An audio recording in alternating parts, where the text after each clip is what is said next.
Aicinājums no Ogres namsaimnieka puses gadījumos, kad jūsu mājā ēkā notiek kāda veida problēmas, bieži vien par to mēs uzzinām kaut kur pastarpināti vai no sociālajiem tīkliem. Ja? Tad šī informācija par to, ka tehniski ķibeli no mums nonāk vai no trešajām personām, vai pilnīgi no citas puses.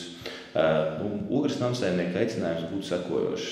Gadījumā, ja jums ēkā ir kāda avārija, kas prasa steidzamu rīcību, tad jums uzreiz būtu aicinājums zvanīt avārijas dienestam. Avārijas dienests rēģēs tūlītēji, lokalizēs avāriju, piemēram, pie plīsuša ūdensvada ēkas pagrabā, tad avārijas dienesta uzdevums viņš atbrauc, viņš lokalizē, novērš problēmu, bet viņš arī novērš stāvvadu. Ja viņš nevar uzreiz atjaunot ūdens padevi, tad tas notiks nākamajā dienā. Ja par to jūs būsiet brīdināti ar līmlapiņām, ar informāciju, tad jums tā informācija būs zināma. Ja? Tad avārija, no sākuma lokalizācija, pēc tam atjaunošanas darba.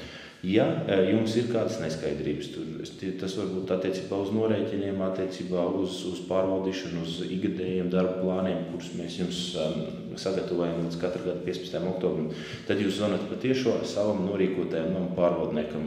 Telefons ir kāpņu telpā, ir izlīmēta telefona, katrai mājai ir piekomandēts savs pārvaldnieks, kurš tad arī visu nepieciešamo informāciju jums nodrošinās.